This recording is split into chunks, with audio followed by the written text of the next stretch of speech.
All right, welcome everybody. This is a Q&A, just a general Q&A, but I'm going to start with a teaching. As many of you who know me, I like to kind of share whatever the latest thing that I'm thinking about is or learning about is. And today I just want to share with you not something new to me, but something that I think is important to reiterate. And it's actually some teachings based off from Peter Levine, who is the Somatic Experiencing guru. Something that I remember reading years ago, and I didn't understand it when I was first reading it. He was teaching about the orienting response and what can happen when we have had chronic trauma, chronic stress.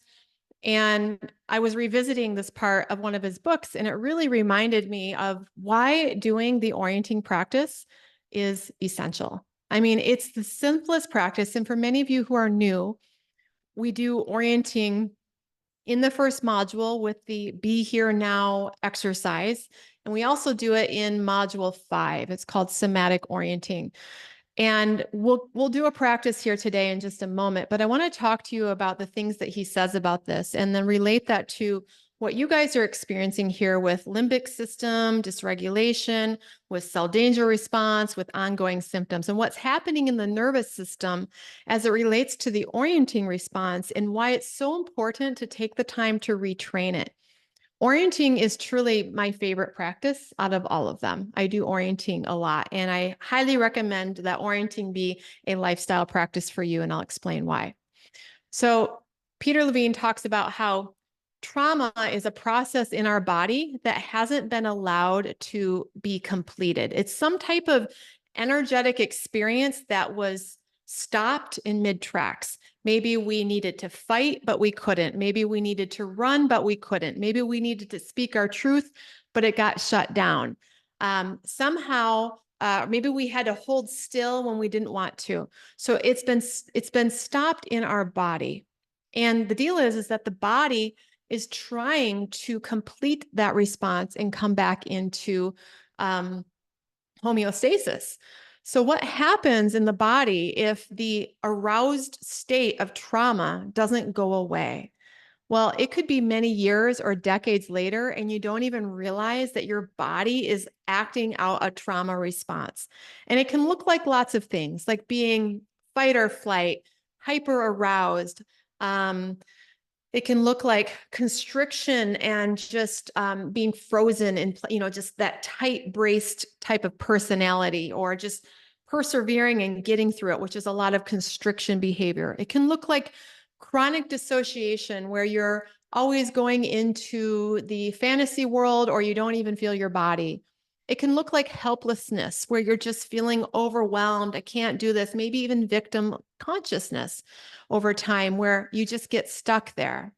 And so these are ways that trauma gets stuck in our body and we act them out, and they almost become, this energy becomes part of our personality. We might be protective, we might be a pleaser, etc. Well, I want to talk today a little bit about hypervigilance and being stuck in that state as it relates to the orienting response. Hypervigilance is where we're constantly scanning for threat. And most people in our community, if you've ended up in Primal Trust, the likelihood that you have hypervigilance is pretty high, meaning you're like, what is that symptom? What does it mean? Am I okay? All of those things. That is a state where your mind and your body is stuck trying to resolve a trauma response. You're trying to resolve something. But what can happen is that hypervigilance over time can cause your orienting response, or your ability to sort of notice where you're at in space and where your body is. It can cause it to become like a disoriented orienting response. So what I mean by that is that hypervigilance can activate an amplified compulsive version of the orienting response. That's a quote right out of Peter Levine's book. Hypervigilance activates an amplified compulsive version of the orienting response. And then we need to retrain that. And that's what we're doing all throughout Regulate. The very first tool, pattern interrupt, be here now, is to retrain your orienting response into a different way of being. And I'll get more into it in the moment. So what happens when trauma gets stuck in our system, and that can be all sorts of types of trauma, physical, emotional, even breaking a leg, getting a virus, etc., obviously abuse. When that gets stuck in our system, our body is constantly trying to find the source of that threat long after it's been gone, if it got stuck. And the body will look for what could be a source of threat, because deep inside, I feel not okay. How many of you resonate with just feeling innately not okay? Lots of hands. Okay. So this is an orientation inside of you that says, I am not okay. And when you have that orientation of I am not okay, your mind and your body are going to look for the source of that so that it can try to resolve it. It's trying to heal from it. It's trying to find the tiger in the room. But how many of you see the tiger in the room? It's not, you can't find it, can you? It's lodged deep inside, on maybe even all the way down to a DNA level, because it might have been your ancestors' tiger.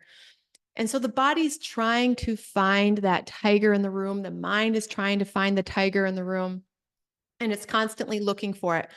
And so what can happen over time is the mind is, there's two things that happen with the orienting response. It is, number one question, where is it? Where is it? Number two, what is it? This is normal when you have an alarm that goes off. You turn and look, where is it? And what is it? Is it a fire alarm? Is it an ambulance? Okay, that's what we're supposed to do. And the problem is that if your internal state is stuck with, I'm not okay, your brain and your body are constantly looking for, where is it? What is it? Through the lens of not safe, because your internal orientation is not safe. It's trying to find the cause of the alarm. It's trying to find the cause of the alarm constantly over time when you end up usually in this program. And the deal is that some of us try to find the cause of that alarm outside of us in the form of what mold or chemical is around us, or what food did we just eat, or it might be trying to find the alarm inside of us. What is that symptom? Oh my gosh, I feel this lump here. What is it? Where is it? What is it? Oh my gosh, it could be this, it could be that. The brain is constantly orienting to where is it? What is it? The problem is that orienting has become compulsively dysfunctional. And Peter Levine calls it disoriented orienting response. Okay, does that make sense? That your orienting response got thwarted, and now it's spending all of its energy looking for where is it, what is it, but through the lens of I'm not safe, because I'm not safe is stuck in the system. And now, this book was written many years ago. He didn't write about cell danger response, but let's take that into cell danger response. If your system is constantly looking for threat, what do you think your immune system is programmed to do? What do you think your entire cellular system is programmed to do? It's looking for threat too. What if the threat is long gone, or it's not as bad as it was, but it's still looking for that threat? Well, you're going to be stuck in cell danger response too, aren't you?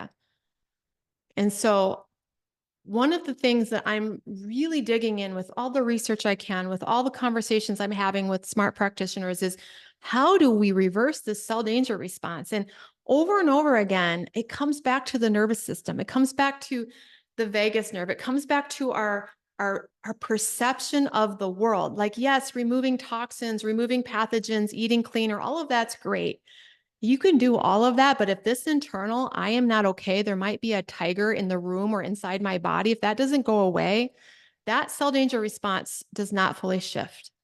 I've seen it again and again, and we know that, and we're seeing that. And that's why nervous system work is becoming a cornerstone to treating chronic illness. So Peter Levine, he was approaching this years ago through a somatic experiencing lens of teaching people to reorient out of the I'm not okay mindset, and to start practicing looking for safety, looking for beauty, just like a baby. Let's imagine you're a baby. The baby is the perfect example of the orienting response. You take a rattle, you rattle it, and they look, where is it? And then they look and they go to grab it. What is it? And they look at it with wonder and awe. That is how we heal. We go back to that baby inside of us. We look at our environment, both externally and internally, and we discover a new landscape. We discover that there are no tigers in the room. We discover how good it feels to cozy up with a blanket and sip a cup of tea and feel warm water go down our throat into our belly and feel cozy. We discover that we've got this beautiful tree outside of our window that we can watch the birds. We discover, we orient to, I am okay. This room is okay. Even though I have this symptom in my body, I am okay. We have to do this over and over to retrain that primitive orienting response back into safety because it got dialed up into arousal for lots of different reasons. Every one of us has some reason why that orienting response got dialed up. We want to get to the point where when we hear things and we feel things, our brain isn't immediately going, where is it? What is it from a danger lens? But, oh, that's interesting. I'm feeling this today. Wonder what that is. Orienting to curiosity versus danger. Curiosity versus danger. And so that is how over time you retrain the nervous system to have more space to feel what it's feeling. And what might happen is as you dial down that threat response, you might notice the energy starts to discharge. You might have all sorts of emotions. You might have all sorts of things because if the symptom that you think is going to kill you, all of a sudden you decide is not going to kill you. Underneath of that symptom is an alarm. It's an alarm of I'm not okay. And when you let go of the decoy, which is the symptom, when you let go of that being the threat, you're opening up to feeling what was underneath of it. And it might be anger. It might be grief. It might be feeling helpless. It might be crying for your mama at age 2. That's how it was for me. I just started literally, mama, mama, mama, mama, mama, would not stop. When I got past my symptoms, all I heard was that for a long time. And I was like, whoa. I literally felt the urge to crawl on the floor and look for her. I'm not kidding. That's what came out of me when I dialed down the threat response to my symptoms. I felt that desperation of a child. You might find a lot of things in there, and that's why it's important to be resourced. It's important to, have these tools in your back pocket. And if what comes up gets a lot, maybe you need a one-on-one therapist to help you through it, and that's okay. But I'm wanting to give you the big picture here. We have to look for a safety, calm down the threats that aren't really threats, and be willing to feel what's underneath to discharge that energy. We do need to feel it. There's going to be a time where you got to feel where that hypervigilance is stemming from. It might not feel good, but it's going to feel real. And it will actually, over time, feel good to allow that to come through you.